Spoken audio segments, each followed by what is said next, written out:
Assalamualaikum warahmatullahi wabarakatuh. Kami dari kelompok 6 akan mempresentasikan tentang epidemiologi stunting. Adapun anggota dari kelompok 6 yaitu Arini Sufi, Ayuning Aprilia, Vina Hiaro, dan Umi Koiria. Pengertian stunting. Stunting adalah masalah kurang gizi kronis yang disebabkan oleh asupan gizi yang kurang dalam waktu cukup lama akibat pemberian makanan yang tidak sesuai dengan kebutuhan gizi. Diagnosis stunting ini dapat didasarkan pada indeks BB/U atau TB/U, di mana dalam standar antropometri penilaian status gizi, hasil dan pengukuran tersebut berada pada ambang batas Z-score kurang dari -2 SD sampai dengan -3 SD yang berarti pendek, dan kurang dari -3 SD yang berarti sangat pendek. Selanjutnya ada penyebab stunting.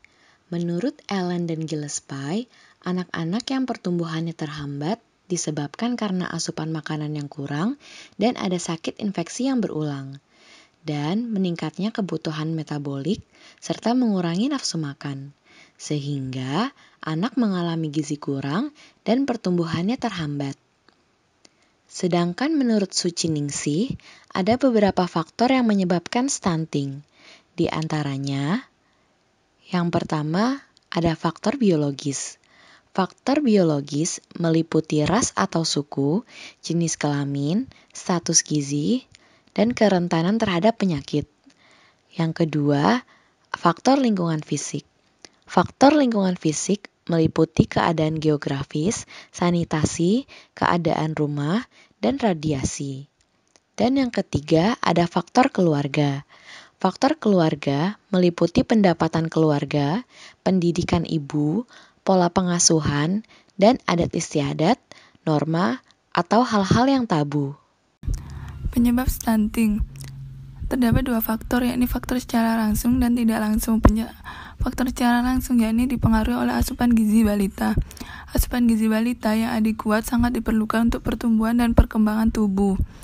Balita yang mengalami kekurangan gizi sebelumnya masih dapat diperbaiki dengan asupan yang baik sehingga dapat melakukan tumbuh kejar sesuai dengan perkembangannya.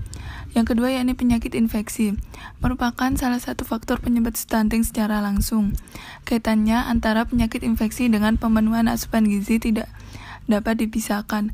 Adanya penyakit infeksi akan memperburuk keadaan bila terjadi kekurangan asupan gizi. Faktor secara tidak langsung dipengaruhi oleh ketersediaan pangan, status gizi ibu hamil, berat badan lahir, panjang badan lahir, dan ASI eksklusif. Epidemiologi stunting. Epidemiologi stunting masih tergolong tinggi secara global maupun Indonesia. Hasil riset kesehatan dasar menyatakan bahwa masih 30,8% balita di Indonesia yang berperawakan pendek.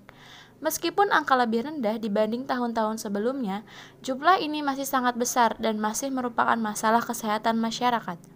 1 dari 3 anak di negara berkembang dan miskin mengalami stunting, dengan jumlah kejadian tertinggi berada di kawasan Asia Selatan yang mencapai 46%, disusul dengan kawasan Afrika sebesar 38%, sedangkan secara keseluruhan angka kejadian stunting di negara miskin mencapai 32%.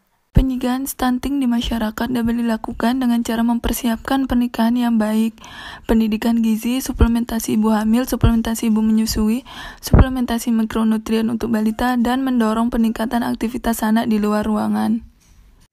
Sekian presentasi dari kelompok kami, kurang lebihnya mohon maaf. Wassalamualaikum warahmatullahi wabarakatuh. Terima kasih.